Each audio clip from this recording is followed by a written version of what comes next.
गृह मंत्री अमित शाह ने नई दिल्ली में सहकारिता कुंभ 2025 को संबोधित किया। अपने संबोधन में उन्होंने कहा कि पिछले 3 से 4 वर्षों में शहरी सहकारी बैंक और सहकारी क्रेडिट सोसाइटियों का क्षेत्र नए उत्साह के साथ तेजी से आगे बढ़ रहा है।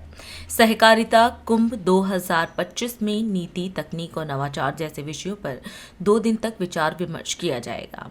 अमित शाह ने बताया कि अंतर्राष्ट्रीय सहकारी गठबंधन ने अमूल को विश्व रैंकिंग में पहला और इफ्को को दूसरा स्थान दिया है। इस उपलब्धि पर उन्होंने दोनों सहकारी संस्थाओं को बधाई दी। मित्रों, आज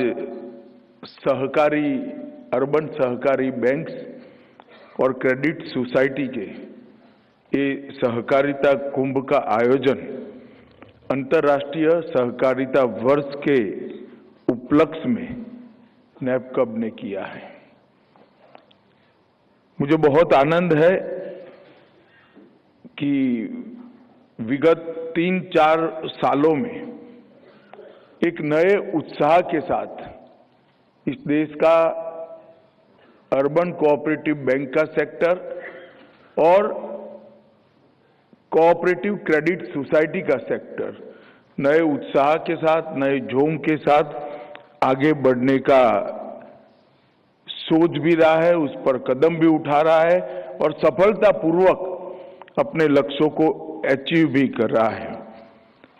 ये कॉप कुंभ 25 जहां पर पॉलिसी, टेक्नोलॉजी और इनोवेशन तीनों के विषय पर एक क्षेत्र से जुड़ी हुई कई संभावनाओं का दोहन करने के लिए 2 दिन तक विचार होने वाला है और मैं आशा करता हूं कि ये 2 दिन का सहकारिता कुंभ निश्चित रूप से कुछ एक्शनेबल पॉइंट्स के साथ आएगा जो हमारे सेक्टर को आगे ले जाने के लिए और मजबूती से गति बढ़ाएगा।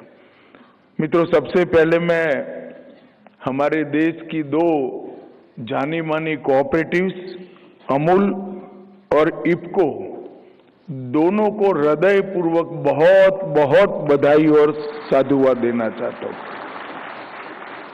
क्योंकि इंटरनेशनल कोऑपरेटिव अलायंस ने अमूल को विश्व का जो रैंकिंग तय होता है उसमें पहले स्थान पर समग्र विश्व में रखने का काम किया। दूसरा स्थान भी भारत की ही कोऑपरेटिव इफ्को को मिला है। ये दिखाता है कि आज भी कोऑपरेटिव का कंसेप्ट, कोऑपरेटिव का विचार, कोऑपरेटिव संस्कृति कालबाह्य नहीं हुई। श्वेत क्रांति की वाहक अमूल बनी है और 36 लाख किसान सदस्य, 18,000 ग्रामीण समितियां और 18 जिला संघों के माध्यम से देश भर में 3 करोड़ लाख लीटर दूध रोजाना कलेक्ट करने का काम अमूल करती है और 24-25 में अमूल का टर्नओवर 90,000 करोड़ को पार कर गया है। मित्रों, ये बताता है कि 36 लाख किसान हैं जिसमें 65% से ज्यादा महिलाएं हैं और ज्यादातर ग्रामीण परिवेश की महिलाएं हैं। वो इकट्ठा होकर 100 रुपये की पूंजी लगाकर 90,000 करोड़ के टर्नओवर का एक इतना बड़ा कोऑपरेटिव सफलतापूर्वक इतने सालों से चला रहे हैं।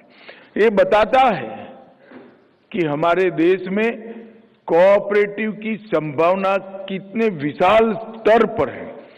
उसी तरह से इफ्को भी विश्व की 2 नंबर की सहकारी संस्था बनी है, 41,000 करोड़ का टर्नओवर और चूंकि मुनाफा करना उद्देश्य नहीं है इसलिए 3,000 करोड़ का मुनाफा ये इफ्को ने दर्ज किया है।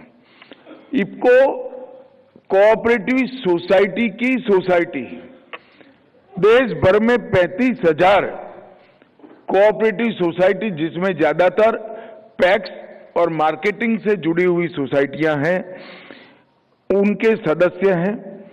लगभग 5 करोड़ से ज्यादा किसान इस सोसाइटियों के माध्यम से सदस्य बने हैं और आज IFFCO 93 lakh metric ton urea और डीएपी का उत्पादन कर हमारे देश की ग्रीन रेवोल्यूशन का स्तंभ बना है। इसलिए कोऑपरेटिव की कंसेप्ट को और महत्व को दोनों को भारत सरकार पूरी तरह से समझती है।